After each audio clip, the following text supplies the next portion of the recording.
Bom dia, irmãos, graças e paz.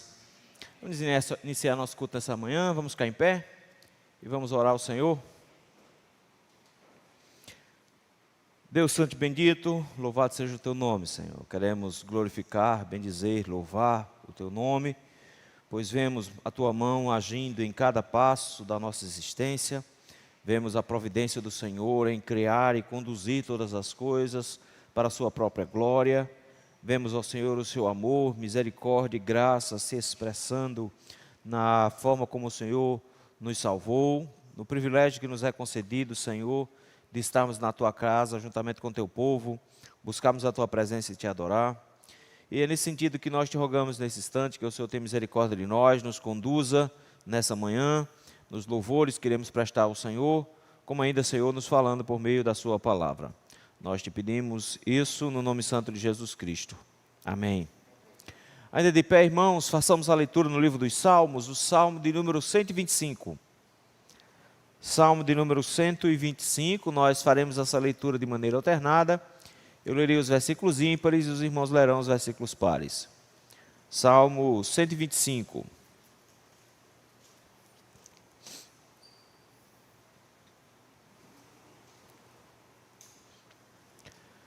Diz assim a palavra do Senhor, cântico de romagem. Os que confiam no Senhor são como o monte Sião, que não se abala, firme para sempre.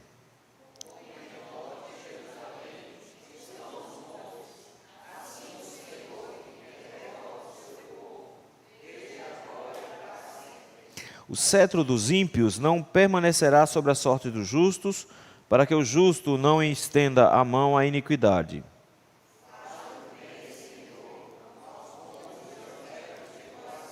Todos, quanto aos que se desviam para as sendas tortuosas, leva-los-á o Senhor juntamente com os malfeitores. Paz sobre Israel.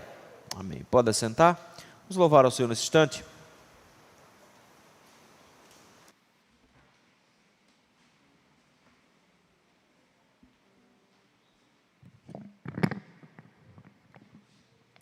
Louvemos todos a uma só voz ao nosso Senhor, o seu povo reunido nesta manhã. Vamos louvar.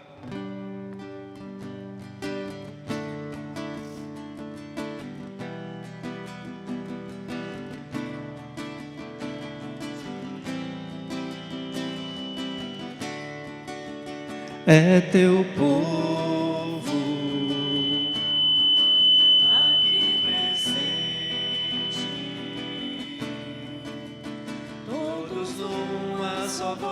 declarando que só Tu és grande, exaltamos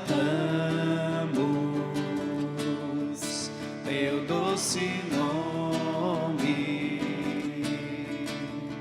pelo amor, pela cruz, por Teu Filho Jesus, pois és santo, sim, és digno de louvor e de ser adorado. És bondoso, Pai querido, dentre todas as coisas Tu és verdadeiro Senhor.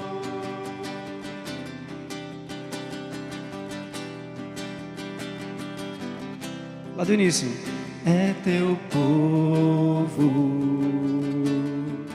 aqui presente, todos numa só voz, declarando que só Tu és grande. Exaltamos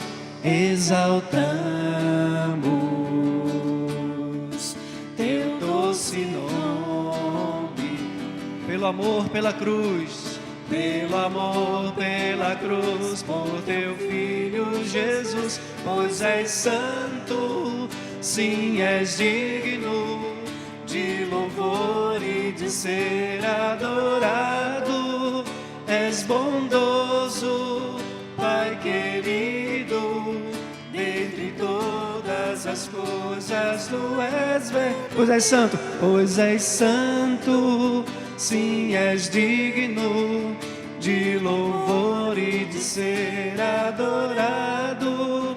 És bondoso, Pai querido, dentre todas as coisas, Tu és verdadeiro Senhor.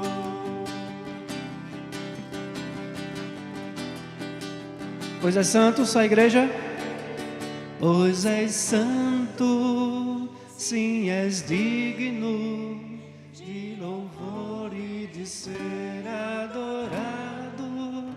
És bondoso, Pai querido, dentre todas as coisas, Tu és verdadeiro Senhor. Verdadeiro, verdadeiro Senhor, único e verdadeiro, verdadeiro Senhor, verdadeiro Senhor. Amém. Louvado seja o nome do Senhor.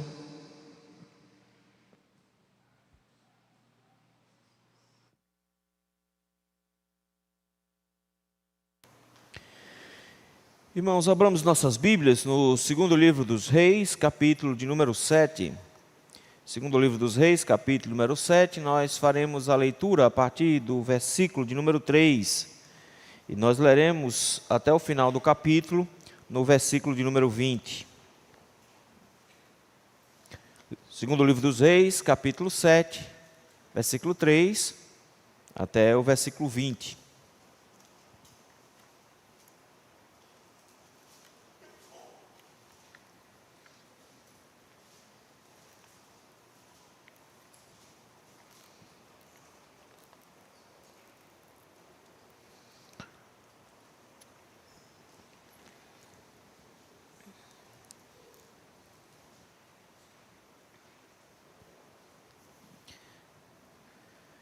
Diz assim a palavra do Senhor: 4 homens leprosos estavam à entrada da porta, os quais disseram uns aos outros: para que estaremos nós aqui sentados até morrermos?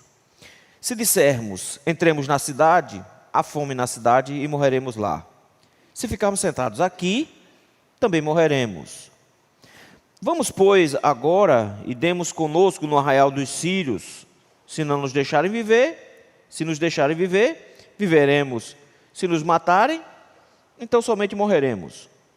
Levantaram-se ao anoitecer para se dirigir ao arraial dos sírios, e tendo chegado à entrada do arraial, eis que não havia lá ninguém. Porque o Senhor fizera ouvir no arraial dos sírios ruído de carros e de cavalos, e ruídos de um grande exército, de maneira que disseram uns aos outros: eis que o rei de Israel alugou contra nós os reis dos heteus e os reis dos egípcios, para virem contra nós. Pelo que se levantaram e, fugindo ao anoitecer, deixaram as suas tendas, os seus cavalos e os seus jumentos, e o arraial como estava, e fugiram para salvar sua vida. Chegando, pois, aqueles leprosos à entrada do arraial, entraram numa tenda e comeram e beberam, e tomaram dali prata e ouro e vestes, e se foram e os esconderam, voltaram e entraram em outra tenda, e dali também tomaram alguma coisa e a esconderam. Então disseram uns para os outros: não fazemos bem. Este dia é dia de boas novas, e nós nos calamos. Se esperarmos até a luz da manhã, seremos tidos por culpados. E agora, pois, vamos e o anunciemos à casa do rei. Vieram, pois, e bradaram aos porteiros da cidade, e lhes anunciaram, dizendo: fomos ao arraial dos sírios, e eis que lá não havia ninguém, voz de ninguém, mas somente cavalos e jumentos atados, e as tendas como estavam. Então os porteiros gritaram e fizeram anunciar a nova no interior da casa do rei. Levantou-se o rei de noite e disse a seus servos: agora eu vos direi o que é que os sírios nos fizeram. Bem sabem eles que estamos esfamados. Por isso saíram do arraial a esconder-se pelo campo, dizendo: quando saírem da cidade, então os tomaremos vivos e entraremos nela. Então um dos seus servos respondeu e disse: Tomem-se, pois, 5 dos cavalos que ainda restam na cidade, pois toda a multidão de Israel que ficou aqui de resto terá a mesma sorte da multidão dos israelitas que já pereceram. Enviemos homens e vejamos. Tomaram, pois, 2 carros com cavalos, e o rei enviou os homens após o exército dos sírios, dizendo: ide e vede. Foram após ele até o Jordão, e eis que todo o caminho estava cheio de vestes e de armas que os sírios, na sua pressa, tinham lançado fora. Voltaram os mensageiros e o anunciaram ao rei. Então saiu o povo e saqueou o arraial dos sírios. E assim se vendia um alqueire de flor de farinha por 1 siclo, e 2 de cevada por 1 siclo, segundo a palavra do Senhor. Dera o rei a guarda da porta ao capitão em cujo braço se apoiara, mas o povo o atropelou na porta, e ele morreu, como falara o homem de Deus, o que falou quando o rei descera a ele. Assim se cumpriu o que falara o homem de Deus ao rei. Amanhã, a estas horas, mais ou menos, vender-se-ão 2 alqueires de cevada por 1 siclo, e um de flor de farinha por 1 siclo à porta da Samaria. Aquele capitão respondera ao homem de Deus: ainda que o Senhor fizera janelas nos céus, poderia suceder isso, segundo essa palavra? Dissera ao profeta: eis que tu verás com os teus olhos, porém disso não comerás. Assim lhe sucedeu, porque o povo o atropelou na porta e ele morreu. Vamos orar? Deus bendito e santo, muito obrigado, Pai, pela sua palavra. Obrigado, Senhor, pelo privilégio que nos é dado de podermos meditar nela. Te rogamos que o Senhor nos conceda graça nesse instante, para que nossa mente seja esclarecida, os nossos olhos espirituais abertos, para compreendermos a tua palavra, mas também tenhamos um coração disposto, conduzido pela tua mão, pronto, Senhor, para ouvi-la e para obedecê-la. Nós te rogamos isso, no nome santo de Cristo Jesus. Amém. Irmãos, qual foi a melhor notícia que você já ouviu na vida? Qual foi a melhor notícia que você já recebeu? Alguns podem dizer: a melhor notícia que eu já recebi foi quando eu passei num concurso, ou quando eu passei no vestibular. Lembra antigamente? Recebi a notícia de que passou no Enem, passou numa prova importante, que você acha que seria interessante. A notícia de que o seu filho nasceu, por exemplo, pode ser uma coisa fantástica. Todos nós temos alguma notícia, mas tem uma coisa interessante: quando nós recebemos uma boa notícia, a gente não aguenta ficar calado com ela. No geral, quando a gente recebe uma boa notícia dessa, a gente já vai tentando passar para outro. A gente antigamente ia na casa dos outros para contar, ou a gente ligava, hoje manda mensagem, botando no Facebook, no Instagram, dizendo essa coisa boa que aconteceu com você. No geral, nós não aguentamos ficar com boas notícias guardadas. Nós gostamos de espalhar essas boas notícias. É exatamente, meus irmãos, sobre a boa notícia e sobre espalhar essa boa notícia que o texto que nós acabamos de ler está tratando. Israel não está numa boa situação. O Senhor tem conduzido o seu povo por meio do seu profeta Eliseu, mas Israel mantém-se na incredulidade. Por conta da incredulidade, por conta da idolatria que Israel está envolvido, o Senhor está punindo Israel com as maldições da aliança descrito lá em Levítico e Deuteronômio. Porque eles abandonaram o Senhor e seguiram a outros deuses, o Senhor, em primeiro lugar, deu a eles fome, e em segundo lugar, deu a eles um cerco, colocou inimigos ao redor dele. A cidade de Samaria está cercada numa estratégia de guerra que era eficaz, mas ao mesmo tempo muito cruel. A cidade cercada, ninguém podia entrar, ninguém podia sair, consequentemente não entrava comida, e no que nós vimos no início do capítulo 6, foi uma cidade em pleno desespero. E essa é a grande característica aqui desses textos. Todos os eventos que nós vimos, desde o início do livro até agora, é sempre de desespero e de morte. Já notaram isso? É alguém que está sendo escravo, é uma panela que está com comida envenenada, é a água que não presta, é um povo que está em aperreio porque vai se tornar escravo, é a morte que está iminente, é sempre situações de morte e de desespero. E aqui agora está na mesma situação. A fome estava apertando de um jeito que a inflação tinha subido horrores. Eles estavam comendo até cabeça de cavalo e ela estava sendo cobrada uma fortuna. Versículo de número 25 diz que 80 ciclos de prata era o equivalente para comprar uma cabeça de jumento, um animal imundo que eles não deveriam comer, mas mesmo assim eles estavam sendo obrigados a comer e por um preço absurdo. Mas se fosse pouco pensar em comer animais imundos, o texto ainda nos mostra que eles estavam cometendo canibalismo. Tem duas mulheres brigando porque tinham combinado de comer o filho uma da outra e elas acertaram, comeram um, no dia de comer o outro a moça desistiu. E esse desespero, essa angústia, meus irmãos, fez com que o rei Jorão culpasse a Deus e tentasse matar o profeta. Foi justamente nesse momento de tentativa de matar o profeta que o texto nos diz que o profeta então traz uma palavra do Senhor, não porque Israel se arrependeu, não porque Samaria se arrependeu, não porque Jorão reconheceu e se arrependeu por causa dos seus pecados, mas não, porque Deus simplesmente foi gracioso e resolveu que o cerco deveria se encerrar. A promessa que o Senhor fez por meio do seu servo profeta foi desconfiada não só do rei, mas de um oficial do rei. Essa história que foi contada aqui no início do capítulo 7, vai ser repetida no final do capítulo de número 7, nos mostrando que eles não entenderam e não gostaram do que estava acontecendo. Mas o Senhor vai dar o livramento, agora a partir do versículo 3. E esse livramento, meus irmãos, vai acontecer de uma maneira muito especial. E o Senhor vai mudar completamente a situação da água para o vinho, de uma situação de hiperinflação no versículo 25, para uma situação de extrema calmaria e bondade no finalzinho do capítulo. O capítulo em si tem alguns focos. Note que às vezes a gente se preocupa muito com o que acontece com os leprosos, mas os leprosos são somente algumas figuras, das figuras que aparecem aqui. Na verdade, se você for olhar o capítulo inteiro, é um monte de conversa. O tempo inteiro é fulano disse para ciclano, que disse para fulano, e eles ficam o tempo todo conversando. A palavra disse aparece o tempo inteiro aqui. Mas a palavra que mais se destaca é a palavra anunciar, a palavra proclamar. Essa palavra aparece, meus irmãos, em alguns lugares, como por exemplo, aparece no versículo 9, anunciaram a casa do rei.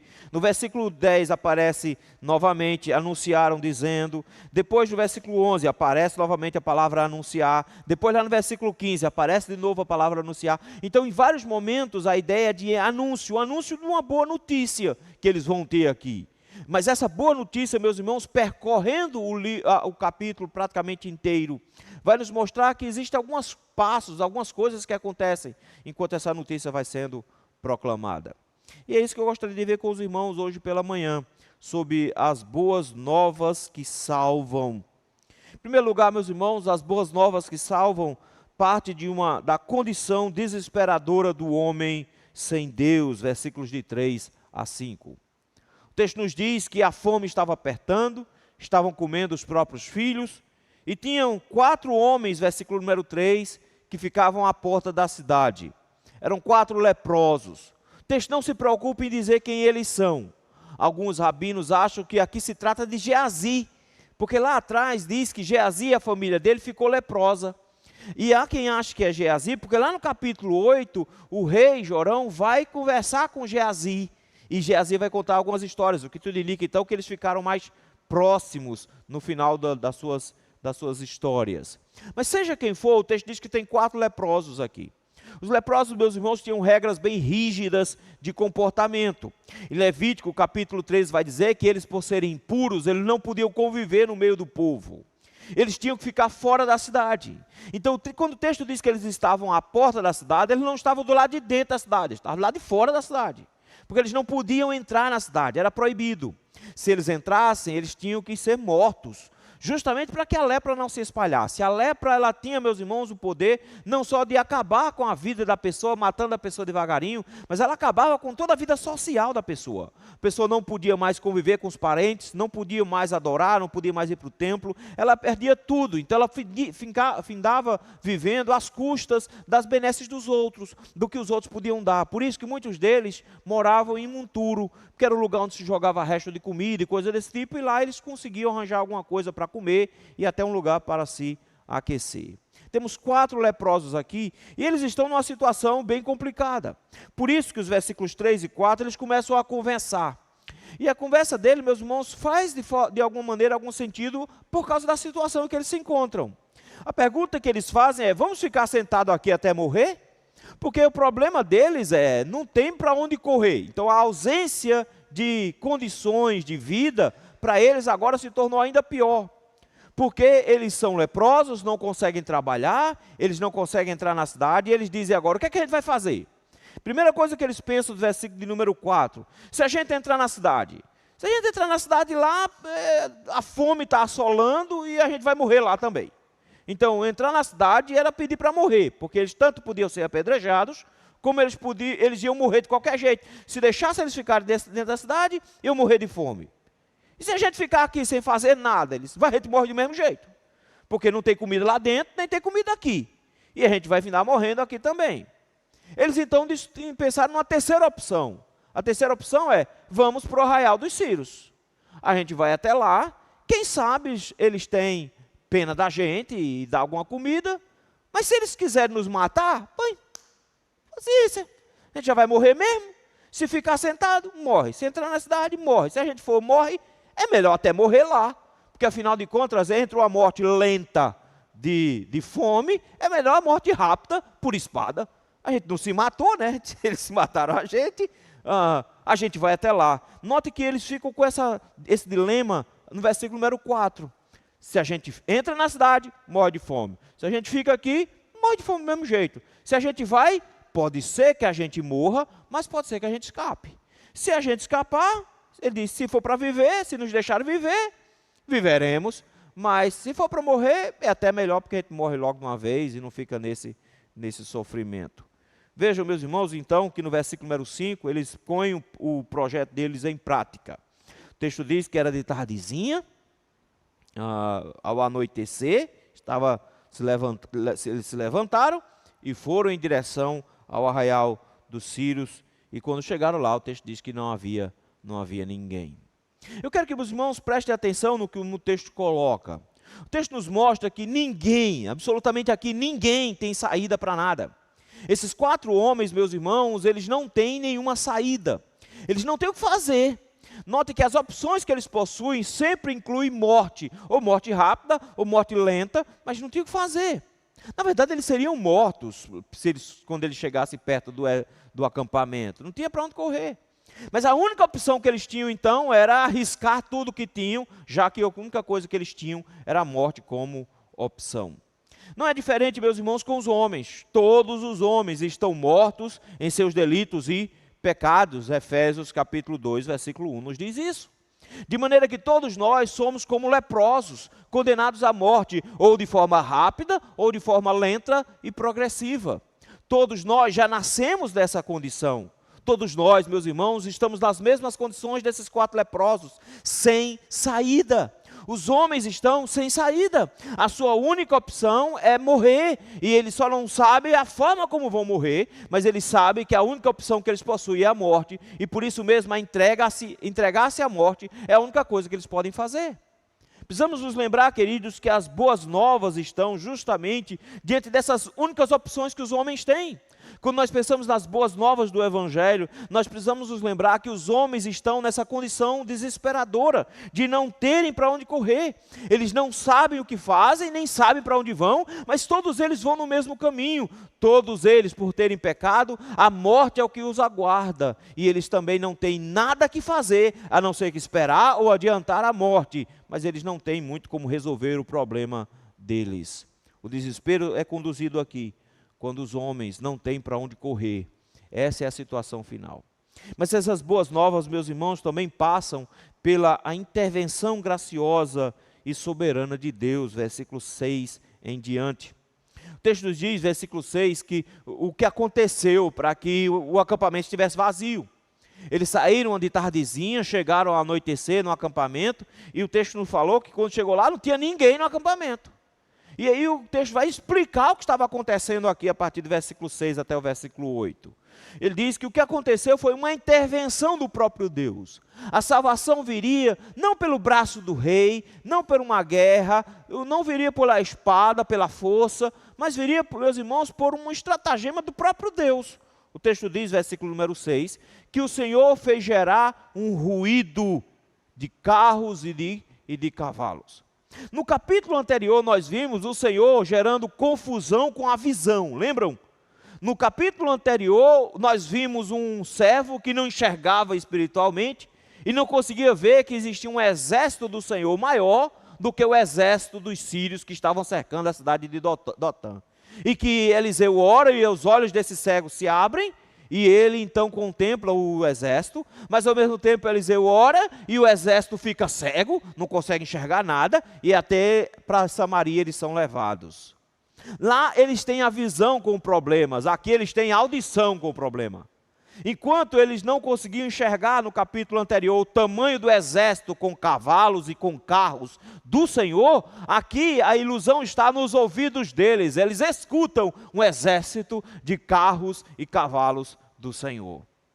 A ilusão, meus irmãos, está no fato de que ao ouvirem isso, eles se assustaram. Mas é impressionante porque eles começam a ficar burros, porque é exatamente isso que o medo faz. O medo, ele nos trava de tal forma que nós não conseguimos enxergar o que está na frente do nariz. O texto diz que eles começaram a ouvir o ruído de um grande exército com carros e cavalos se movimentando. Como é que Deus fez isso? A gente não sabe se foi só no ouvido deles ou se realmente teve barulho. Que tudo indica que não teve barulho não, que o pessoal de Samaria não viu nada. Mas o que aconteceu é que eles começaram a cogitar uma série de opções. Quando eles ouviram o barulho, eles cogitaram pelo menos duas coisas. Primeiro, diz, o rei de Israel alugou, primeiro, os heteus e os egípcios para virem contra nós. Vejam, meus irmãos, tem duas questões aqui que são terríveis para eles. Primeiro, eles dizem, não, o que fez foi, o rei de Israel contratou mercenários de dois lugares, dos heteus e dos egípcios. Mas vejam como ficaram loucos o negócio. Em primeiro lugar, se Samaria estava cercada, eles mandaram pombo correio para chegar lá nos egípcios. Não tinha telefone para bater uma ligação assim, de repente, lá de Samaria, ligar para o Egito. Gente, dá uma ajudinha aqui para a gente. Como é que eles se comunicaram? Não tem como se comunicar, gente. A cidade estava cercada, eles não têm o que fazer. Então note como eles estão loucos, eles ficaram tão apavorados que eles pensaram, é o exército dos heteus, é o exército dos egípcios, só que Israel não tinha nem como falar. Segunda coisa, meu irmão, com a inflação dessa, do versículo 25, vocês acham que Israel tinha dinheiro para contratar um exército vizinho? Meu irmão, não tinha dinheiro não. Ninguém tinha mais nada, eles estavam quebrados, estavam morrendo de fome, eles não tinham como contratar, então nem financeiramente era possível para Israel contratar, porque senão eles já tinham contratado muito tempo antes e já tinham resolvido o problema do cerco e não tinham ficado nessa situação. Notem como o medo os apavorou de tal forma que eles simplesmente não conseguiam nem pensar direito, e o pavor foi tão grande que o texto nos diz que eles fugiram do jeito que deu. O texto diz que eles simplesmente, ao anoitecer, versículo número 7 diz assim, olha as expressões, levantaram e fugiram e deixaram. 3 verbos seguidos aqui para mostrar as ações deles. Levantaram, fugiram e deixaram. Deixaram o quê? Deixaram tudo. Deixaram tudo, o texto diz que deixaram tenda, deixaram cavalo, deixaram jumento. Mais tarde nós vamos descobrir que eles deixaram roupa, deixaram espada, deixaram comida. Gente, eles fugiram com a roupa do corpo. Estava anoitecendo e do jeito que eles estavam, ninguém se pensou e se preocupou nem em pegar nada. Para piorar, eles achavam que estavam levando peso e saíram jogando as coisas pelo caminho. Foram-se embora com medo de ficar e com medo de morrer. O medo foi tão grande que eles foram embora. O texto então nos diz, no versículo número 8, que eles chegaram, e aí estava tudo lá à disposição deles. E aí, meu irmão, o que acontece quando você chega num lugar como esse assim? Já imaginou, você está morrendo de fome, está morrendo de fome, está morando na porta da cidade, tem nem para onde ir, e do nada você chega num acampamento desse e tem tudo, tem de tudo. Eles se esbaldaram no versículo número 8. Eles fariam com que eu e você faríamos também. O texto não diz assim, que quando eles chegaram, o texto aqui no versículo 8 é recheado com um monte de verbo. Olha a quantidade de verbo. Entraram, comeram, beberam, tomaram, esconderam, voltaram, entraram, comeram, tomaram, esconderam. É um desespero. Esses camaradas entram lá, eles ficam feitos, diz no sertão, pinto no lixo. Eles não sabem para que lado vai. Eles estão agoniados para lá e para cá, correm para um lado e para o outro, porque o tamanho da bênção que eles receberam é uma coisa que você nunca iria imaginar. Já imaginou você chegar num bairro de Recife, está totalmente vazio, com tudo que tinha dentro, e você podendo pegar o que quisesse? O texto diz que a primeira coisa que eles tinham, fome. E quando eles chegaram, estava lá a comida pronta, porque era de noite, lembram? E o pessoal tinha feito a janta, só que ninguém teve tempo nem de jantar. Então o que é que eles vão fazer aqui? Vão comer tudo que der. Eu fico imaginando o frenesi alimentar que foi esse negócio aqui. Todo mundo comendo o que dava. Depois que eles comeram, depois de enxergar o pão, eles enxergaram que tinha algumas coisas por perto. Gente, aí o que tinha de prata, o que tinha de ouro, o que tinha de roupa boa, eles saíram juntando, o que é que faz? Enterra, esconde esse negócio, porque agora a gente tem comida e vai ficar rico.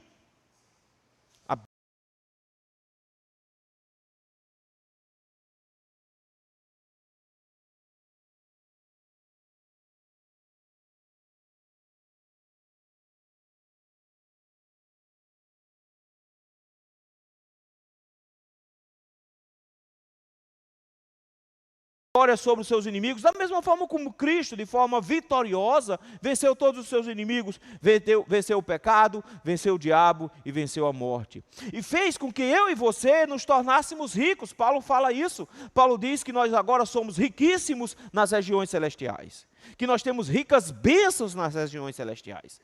Eu e você agora somos premiados de forma gratuita pelo Senhor. A intervenção graciosa do Senhor fez com que esses homens experimentassem uma salvação que ninguém podia nem sequer pensar. Esses homens aqui estão experimentando a alegria de ter tudo o que eles mais sonhavam de graça na frente deles, sem que eles tivessem feito absolutamente nada. E o que é a salvação senão isso? Assim nós também fomos salvos. Na pessoa de Cristo, nós que éramos mortos e miseráveis na porta da cidade de Samaria, nos tornamos agora riquíssimos, com fartura plena, salvação completa, vida abastada na presença do Senhor. Foi isso que Cristo fez por nós. Mas as boas novas também, meus irmãos, a partir do versículo de número 9, pressupõe o anúncio urgente dessas boas notícias. O texto nos diz que eles estão desesperado para cima e para baixo, comendo e pegando tudo que dava, escolhendo tudo que conseguia e tudo mais. E nesse desespero dele, eu creio que chegou uma hora que a comida não entrava mais, já estava no pescoço. Eles já tinham juntado e escondido tudo que eles tinham conseguido, mas no meio da noite bateu a consciência. Porque a comida baixou, né? Então, quando a gente não está com fome, a gente pensa melhor. Eu acho interessante as motivações deles, são motivações pecaminosas, é bem verdade. Versículo número 9, eles disseram uns aos outros, de novo eles estão conversando. A primeira conversa que eles tiveram, lá no versículo número 4, foi desesperadora. Se a gente entra, morre, se a gente fica, morre, se a gente vai, morre. Se correr, o bicho pega, se ficar, o bicho come. Agora a conversa é bem diferente, eles agora estão com barriga cheia, estourando, comeram tanto que está saindo pelo nariz. Eles já esconderam tudo que eles podiam para ficar rico, e eles agora olham para um lado e para o outro, e agora a gente faz o quê? Eles têm como eles ficar com todas as tendas, todos os cavalos, todos os jumentos, tem como ficar com tudo? Não tem como ficar com tudo. Mas eles pensam em outra coisa, ele diz, olha só, não fazemos bem, este dia é dia de boas novas, e nós nos calamos. Interessante, ele diz, nós temos uma boa notícia para a cidade. Mas lembrem, é uma cidade que não os trata bem. É uma cidade onde eles não moram, eles moram do lado de fora. É uma cidade onde eles vivem de migalhas. Eles não vivem dentro da cidade, eles não usufruem da cidade. Mas não é bom, porque nós temos uma notícia que vai ajudar a cidade toda. E não faz sentido a gente ficar só para a gente. Não faz sentido a gente guardar essas coisas que a gente acabou de encontrar só para nós. Mas eles têm uma segunda preocupação, que é pecaminosa. Ele diz assim, se nós esperarmos até de manhã, nós vamos ser culpados. Ele diz, quando a gente chegar de manhãzinha para dizer, olha, está lá, o arraial está aberto, e o pessoal diz, desde quando vocês sabem? Desde ontem de noite. Gente, o pessoal estava com fome, então ninguém dorme com fome. Você quer dizer que vocês passaram a noite todinha lá, e a gente aqui com fome, e vocês nem para avisar vieram? Gente, o que é que ia acontecer com eles? Eles dizem, a gente vai ser culpado, vão bater na gente, a gente vai estar em maus lençóis. Nota que eles estão preocupados com a saúde, a integridade física deles. Eles dizem, a gente vai apanhar se a gente ficar aqui. Então, o que é que a gente tem que fazer? A gente tem que voltar, a gente tem que ir lá e dizer para eles. A gente tem que anunciar eles. Eles têm uma motivação correta e uma motivação errada, está vendo? Motivação correta, não é justo a gente ter uma boa notícia, e não está certo a gente ficar com essa notícia só para a gente. Não é só eu ser abençoado, eu tenho que abençoar outras pessoas também. Mas, por outro lado, eles estão com medo também de apanhar. Então, eles querem anunciar a boa notícia com medo de sofrer por causa disso. Mas seja qual for a motivação, se for uma motivação altruísta, dizendo, eu tenho uma boa notícia e não posso esconder só para mim, ou uma motivação egoísta que diz, se eu não for, eu vou apanhar, seja como for, o texto nos mostra que eles foram lá e anunciaram a palavra. Foram até o portão, no versículo número 10, e bradaram. E aí as palavras anunciar começam, notaram? Anunciemos, proclamemos a boa notícia, foram até o portão e proclamaram a boa notícia. Provavelmente os soldados que ficavam no portão já conheciam eles. A cidade não é tão grande assim, a cidade é pequena, e eles moravam na porta, então eles já sabiam quem eram os leprosos, e eles já conheciam os soldados. E eles foram até os soldados e anunciaram exatamente o que viram. Mas olha como é interessante a forma como eles anunciam. Fomos ao arraial dos Círios, e eis que lá não havia ninguém, voz de ninguém, ou seja, estavam em silêncio, mas tinha cavalo, jumento e as tendas como elas estavam. Ou seja, a gente encontrou tudo vazio. Mas eles não levaram nada. Deixaram cavalos, deixaram jumentos e as tendas do jeito que eles estavam usando, deixaram tudo lá. A notícia é excelente, a notícia é, nós não só fomos libertos, mas nós agora também fomos supridos. Eu quero que você note que o Senhor não só libertou o povo, mas o Senhor garantiu ao povo o sustento que eles precisavam. A notícia era excepcional, a notícia era muito boa. Uma coisa muito parecida com o que aconteceu com aquela mulher, aquela viúva que tinha 2 filhos, lembram? Que foram colocando azeite nas vasilhas, e o texto termina dizendo que não só elas foram salvas, porque eles puderam pagar para que aqueles meninos não virassem escravos, mas ela agora tem um comércio para se sustentar para o resto da vida. Da mesma forma eles agora, eles não só foram salvos dos assírios, mas os assírios deixaram tudo, eles agora têm suprimento. O texto nos diz então que a notícia é excelente. Uma vez anunciado aos porteiros, o texto diz que agora são os porteiros que trazem a boa notícia, está vendo? Os porteiros então anunciaram no interior da casa do rei. A notícia sendo repassada. E por 3 vezes, nesses 3 versículos, o texto fica dizendo, eles foram lá e anunciaram. Queridos, isso aqui é importante porque se eu e você estávamos nas mesmas condições dos leprosos, se eu e você estávamos mortos em nossos delitos e pecados, e Deus nos deu vida em Cristo Jesus, e nós temos essa notícia fantástica, onde os homens que estão morrendo podem encontrar a salvação para suas almas, se nós temos a notícia de dizer aonde é que está a salvação para eles, como nós poderemos nos calar? O texto nos dá 2 motivações, uma correta e uma errada, mas é interessante que o apóstolo Paulo vai falar dessas 2 motivações também. Ele nos fala da motivação em pregar o evangelho por coragem, por vontade, por disposição. Paulo diz, ai de mim se não proclamar o evangelho. Ele sabe que é obrigação dele, porque ele foi alvo da graça do Senhor, e ele quer anunciar essa graça para outras pessoas que também precisam. Mas ele também vai dizer que tem pessoas que pregam o evangelho por inveja, porque queriam maltratar a Paulo, porque Paulo estava preso, e alguns pregam por motivação errada. Nós sabemos que nós temos o dever de pregar o evangelho, e a Bíblia também nos diz que Deus pune porque nós não fazemos isso. Nós vimos lá no texto de Ezequiel, o Senhor falando do atalaia, e que se não proclamar, o sangue dos homens seria cobrado deles. Eu e você temos a obrigação e o dever de pregar o evangelho, de proclamar a boa nova por medo, mas o Senhor nos chama por graça para pregar isso. Ou seja, prega o evangelho, não importa se o evangelho estará por uma motivação correta, sabendo da sua obrigação e dever de anunciar aos homens uma graça que você já recebeu, ou se você vai ter medo do Senhor te punir porque não pregou, mas seja qual for a motivação, o texto diz, vá lá e pregue, vá lá e pregue. Se você não tem a motivação boa de levar uma boa notícia para quem precisa hoje, como você precisou no passado, pelo menos que tenha medo de Deus, de te punir, você vai lá e proclama também. O texto nos mostra uma boa nova que é proclamada entre os homens. Mas em último lugar, meus irmãos, as boas novas que salvam implicam em uma resposta de fé, versículo de 12 em diante. Uma vez a notícia chegando, versículo 12, nós vamos descobrir que agora volta a uma temática que nós já analisamos aqui. A distinção entre fé e a distinção para incredulidade. A resposta desses homens é sempre de incredulidade diante da proclamação da boa nova. O texto nos diz que quando foi avisado ao rei, o rei não acreditou naquilo.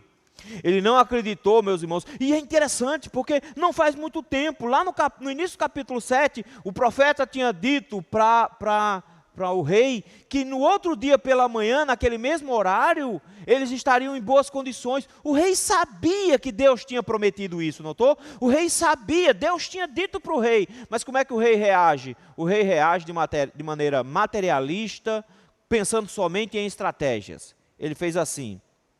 Não, o que aconteceu foi o seguinte: o rei da Síria, sabendo que nós estamos esfomeados, versículo número 12, o que é que ele fez? Esvaziou o acampamento, escondeu o exército no outro canto, para funcionar como armadilha. Ele sabe que a gente agora vai abrir o portão e vai todo mundo correr para lá, que está todo mundo morrendo de fome. Na hora que a gente avançar lá, eles vão simplesmente cercar a gente, e aí a gente não tem como se proteger, eles vão prender a gente vivo, e vão poder entrar na cidade sem nenhuma dificuldade, porque a cidade vai estar aberta para todo, porque todo mundo vai correr para lá. É uma estratégia.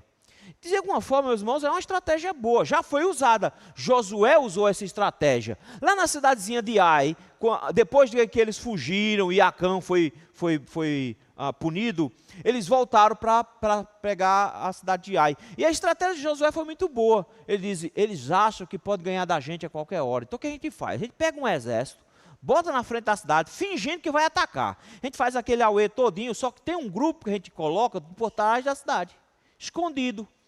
Quando a gente começar o ataque, a cidade de Ai já acha que pode ganhar da gente. Então o que eles vão fazer? Vão atacar com força. Aí a gente começa a fugir. Quando a gente começar a fugir, o que eles vão dizer? Agora a gente termina de ganhar. Abre a cidade e vão correr atrás da gente. Enquanto eles correm atrás desse grupo aqui, o outro grupo vai, dá a volta e entra na cidade. Foi exatamente isso que eles fizeram. De forma que mais na frente, quando o povo de Ai olhou para trás, a cidade já estava pegando fogo. Porque o outro grupo já tinha entrado. Foi uma estratégia. Jorão diz, é a mesma estratégia, a gente já conhece esse jeito de fazer, foi o jeito que Josué fez. O que é que ele fez? A mesma coisa, quando a gente invadiu o acampamento, aí eles vão lá e pegam a gente, e aí a gente já perdeu, vai dar errado. Na verdade, meus irmãos, o que ele está sendo é incrédulo, ele continua sendo incrédulo, porque ele não crê na palavra que Deus falou por meio do profeta, que no outro dia de manhãzinha, eles teriam comida de sobra, porque o cerco teria se encerrado. Ele não acredita que Deus está cumprindo a palavra. Mas nota que o rei está fazendo besteira o tempo inteiro aqui, né? E de novo nós temos alguém para salvar a situação. Tem um soldado que vem com um bom conselho. O conselho do soldado é: se a gente ficar, o que vai acontecer com a gente aqui? A gente morre. Então, ao invés de morrer todo mundo, porque qual vai ser o final da gente? Do jeito que os outros já morreram. A única diferença entre nós e ele é que eles já morreram. A gente já está só na fila para morrer. Então vamos morrer de todo jeito. Vamos fazer o seguinte. Vamos mandar um grupo. Ele propõe pegar 5 cavalos. E o interessante é que o texto diz que é os 5 cavalos que restam. Gente, já comeram os cavalos tudinho. Só tem 5 cavalos na cidade. Ué, já imaginou um exército com 5 cavalos? Era tudo que tinha. Os cavalos tudo magros já. Tudo só os ossos. Vamos pegar esses 5 cavalos, e aí a gente manda um grupo de reconhecimento. Se for realmente uma armadilha, o que é que vai acontecer? O exército vai avançar sobre esses cavaleiros, morrem os cavaleiros, mas a gente destravou a armadilha. Então, só morre esses 5. Se for para morrer, já está morto mesmo, então eles só vão adiantar o processo. Mas não morre a cidade toda, né? Pelo menos não morre a cidade toda. Mas a situação está tão complicada que no versículo 14 o rei só mandou 2 carros. Manda 5 não, manda só metade disso, manda 2 carros, a gente não sabe se ele mandou com 4 cavalos, ou se era só um cavalo para cada um, manda lá, e o texto nos diz então que foram enviados, e quando chegaram lá, o que é que eles encontraram? Realmente encontraram a salvação do Senhor, encontraram o acampamento vazio, mas eles não podem simplesmente encontrar o acampamento vazio e voltar. E o que é que eles têm que fazer? Eles têm que fazer uma ronda, para saber se o exército não está por perto. Só que quando eles chegaram lá, o que é que eles viram? Pegadas do povo todo correndo. Gente, é um exército, não é 2 pessoas. É um exército correndo. Então o que é que mais tem? mato quebrado, pegada, coisa tudo virado. Aí eles foram seguindo as pegadas. E dizia, à medida que o texto vai dizendo que eles foram caminhando em direção para o lado que o exército tinha fugido, foram encontrando coisa pelo caminho. Gente, sandália havaiana, chinelo para tudo quanto era lado. Teve gente que perdeu o chapéu, perdendo a roupa pelo caminho. Meu irmão, você caiu a roupa, volta não. Eles estavam com medo, saíram deixando tudo pelo caminho. O texto diz que pelo caminho eles foram encontrando veste, foram encontrando arma, o que foram ficando para trás, e isso eles foram até o Jordão, 40 quilômetros de carreira, meu amigo. Os cabas estavam com medo mesmo. E à medida que eles iam correndo, iam deixando coisa para trás. O que é que esses homens viram? O tamanho da salvação que o Senhor proporcionou. Não foi uma fuga pequena. Eles estavam tão assustados que eles foram deixando tudo para trás. Já imaginou o cara que ia carregando uma espada, a espada ficou começando a pesar, 40 quilômetros para correr, a espada começou a ficar, vai, joga a espada fora, é melhor ficar a espada do que eu escapar. E eles foram largando mochila, foram largando tudo, findaram correndo só com a roupa do corpo. Os soldados então voltam para anunciar também a boa nova, versículo número 15, de novo a palavra, anunciaram ao rei, vieram, proclamaram ao rei. Mas o texto não para com a incredulidade, porque agora, a partir do versículo 16, o texto começa a lembrar a palavra do Senhor. Ele diz, era para eles terem crido na palavra do Senhor. Por isso que o texto fica repetindo tudo de novo. Tudo repete-se. O texto diz então que o povo, quando eles chegaram e anunciaram, gente, você ia fazer o quê? Você está trancado numa cidade há meses, morrendo de fome, aí chega alguém e diz assim, o açaí está aberto e não tem ninguém lá. Você faz o quê? Gente, correu todo mundo numa vez só. Todo mundo correu. E o texto nos diz que eles foram supridos de tudo. E não só supridos de tudo. Versículo número 16 diz que a inflação acabou. O profeta já tinha anunciado o preço das coisas com antecedência. Se ele soubesse, tinham investido menos. Não, era um spoiler de um investimento muito bom. Ele dizendo, o Bitcoin vai cair amanhã. Estão vendo tudo hoje. Já imaginou? Ele disse, vai ficar tudo barato. O versículo de número 16 diz assim, um alqueire de flor de farinha ia ser vendido por 1 ciclo. Gente, você já pensou isso?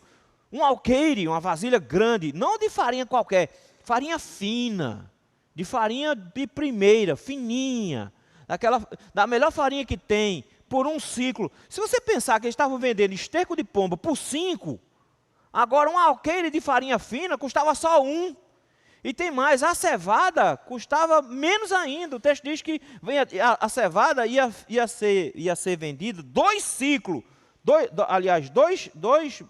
Duas porções, 2 alqueires de cevada, então é metade do preço. Ele disse, olha, tudo ficou muito, mas muito barato.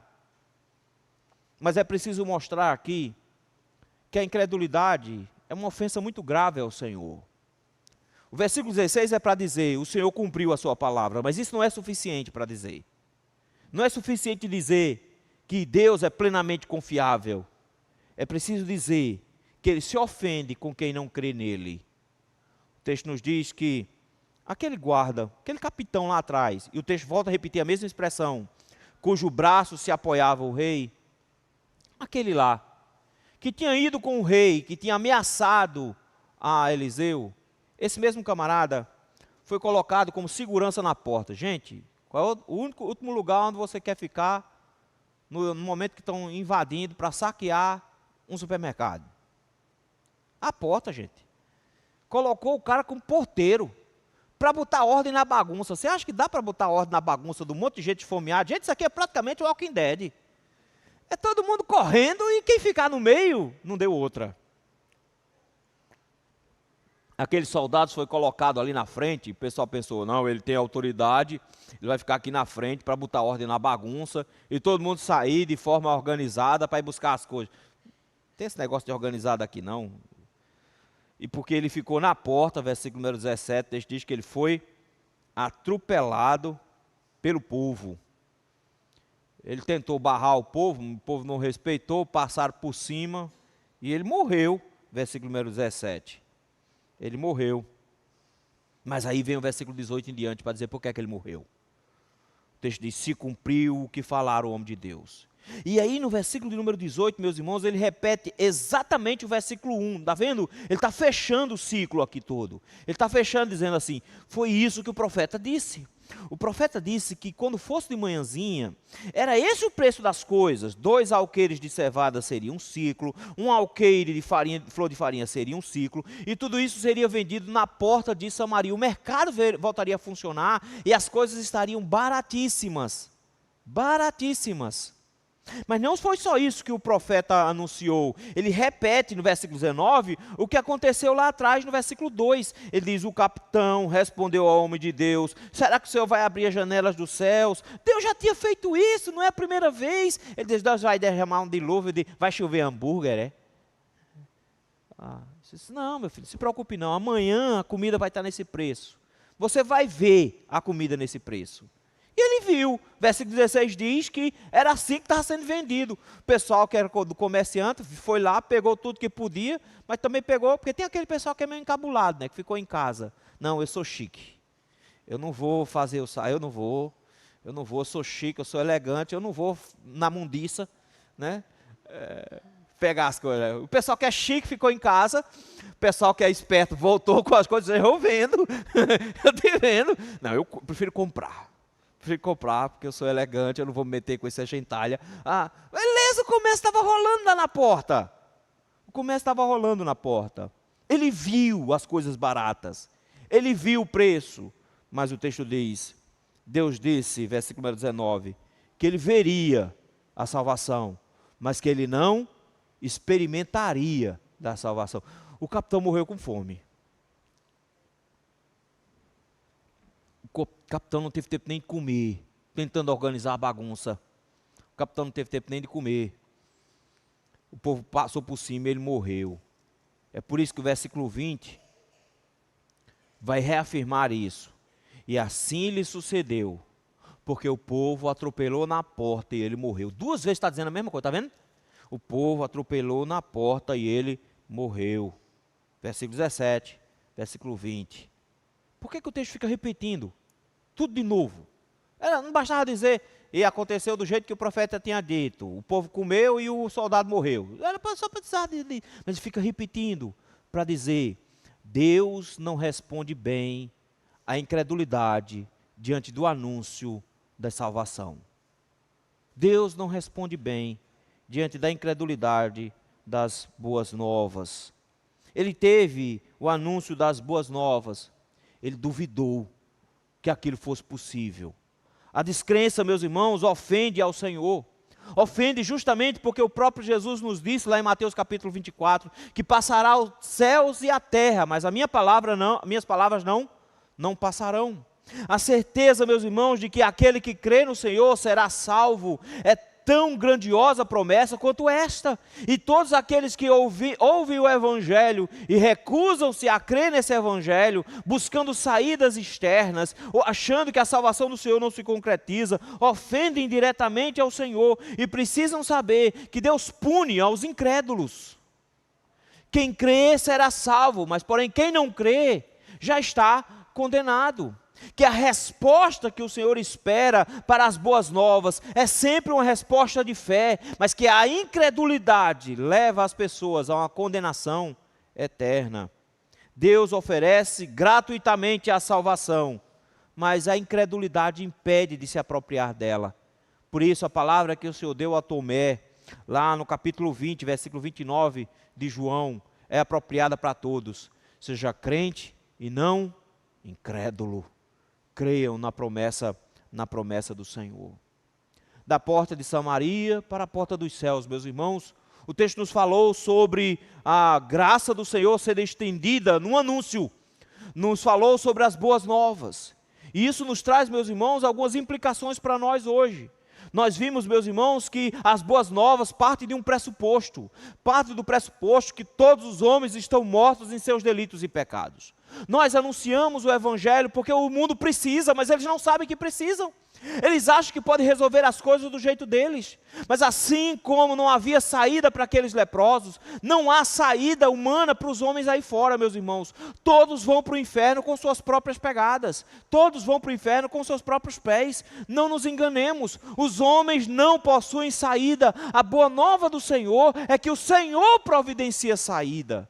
Essa é a grande lição que nós temos que ter nas mãos. Não, os homens não estão enfermos, com a possibilidade de ir para o inferno. Os homens já estão mortos e caminhando para o inferno. E que não há nada que eles possam fazer para mudar a situação. Que a única coisa que eles podem esperar é uma expectativa concreta e real de condenação no final. É o desespero do mundo que motiva a igreja a pregar. Nós precisamos nos lembrar disso, de que os homens, meus irmãos, mesmo aqueles que frequentam a igreja, mas que ainda não creem no Senhor, estão na pior condição possível, que eles não conseguem se salvar, e é preciso dizer para eles, é preciso dizer ao mundo que eles não têm saída, é preciso dizer ao mundo que eles estão nas mesmas condições desses leprosos, mortos em vida, eles estão caminhando a passos largos para o inferno, eles precisam saber disso.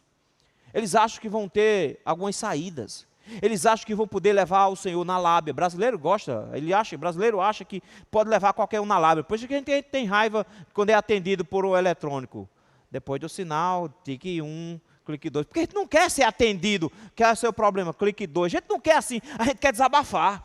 A gente quer falar o problema, porque a gente acha que se a gente disser, o camarada vai dar a loja dele todinha para nós, não vamos só trocar uma peça. A gente acha que se a gente conversar, a gente convence. Brasileiro acha que vai convencer a Deus.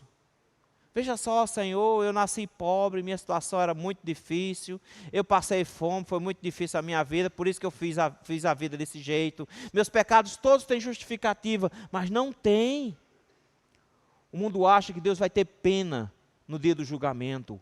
Eles acham que Deus vai olhar para esse bichinho, coisinha tão fofa dessa, eu não posso jogar no inferno, é um desperdício, eu vou salvar essa coisinha tão bonitinha. Não, meu querido, entenda de uma vez por todas, o Senhor não terá misericórdia no dia do juízo. O mundo precisa saber disso. O mundo precisa saber que não vai ter escapatória, que a situação deles, do jeito que está, mesmo se ficarem sem fazer nada, vão morrer do mesmo jeito. Vão ser entregues nas mãos do Senhor para julgamento do mesmo jeito. Não importa se eles ficam na cidade, se eles ficam sentados na porta, se eles vão para o acampamento, eles vão morrer e vão ser entregues na mão do Senhor de todo jeito. O mundo precisa saber a condição deles. Porque o mundo precisa saber, em segundo lugar, o tamanho da salvação que o Senhor providenciou. Porque a salvação não foi uma obra nossa, foi Deus que fez. Veja, foi o Senhor que produziu tudo. Israel não fez absolutamente nada. Deus providenciou tudo. Deus providenciou salvação do cerco, Deus providenciou comida para eles, e Deus ainda providenciou riqueza para todo mundo. Eles receberam tudo de graça. A salvação é por graça, mediante a fé. O mundo precisa saber, meus queridos, que eles não precisam ir para o inferno. O mundo precisa saber que existe uma saída para eles. O mundo precisa saber que o Senhor conseguiu grandiosa salvação na cruz do Calvário. Que Cristo venceu o pecado, que Cristo venceu a morte, que Cristo venceu o diabo na cruz, e que eles podem se tornar mais que vencedores na pessoa de Jesus Cristo. O mundo precisa saber disso. Que nos leva à terceira lição aqui no texto. Eu e você somos os agentes para fazermos isso. Eles não vão ficar sabendo simplesmente por outros, eles precisam de nós para falarmos. Se eu e você somos como os leprosos, que agora encheram a barriga e se tornaram ricos, eu e você temos a obrigação de anunciar isso às pessoas. Se eu e você fomos alvos de uma grandiosa salvação, nós não podemos esquecer essa salvação dentro do nosso coração e guardar só para nós. Nós precisamos dizer para as pessoas, porque eles estão nas mesmas condições que nós já estivemos. Nós temos que ter misericórdia deles e anunciar a pregação do Evangelho. Mas mesmo que você esteja indisposto, mesmo que você não esteja motivado a pregar o Evangelho, eu não tenho muita coragem de fazer isso não. Se você acha que sua salvação não é tão grande a ponto de você querer anunciar essa boa notícia para todos, o Senhor te dá uma ameaça também. Que o Senhor vai cobrar da mão do atalaia quem for perdido sem ter ouvido o anúncio do Evangelho. Não importa se você vai anunciar o Evangelho, porque pesa na sua consciência, como Paulo, ai de mim se não pregar o Evangelho. Ou se você vai pregar o Evangelho porque você tem medo da mão do Senhor, mas o Senhor vai lançar a mão sobre você se você não pregar. A questão toda aqui por trás é: não deixe de pregar. O Senhor nos chamou para anunciar o Evangelho. O Senhor nos chamou para proclamar o Evangelho. Ah, pastor, mas eles não querem ouvir. Não importa, essa é a quarta lição. O Senhor é quem vai produzir os resultados de fé ou de incredulidade. E Ele é quem vai responder àqueles que vão responder à pregação com incredulidade. Deus, Ele se ofende com a incredulidade, porque é desconfiado da palavra dEle. E Ele não é homem para que minta, nem filho do homem para que se arrependa. Se a palavra dEle se cumpre, Ele diz que aquele que crê nele tem a vida eterna. Ninguém tem o direito de duvidar disso. Mas todos aqueles que duvidarem serão punidos no Senhor, serão punidos no final.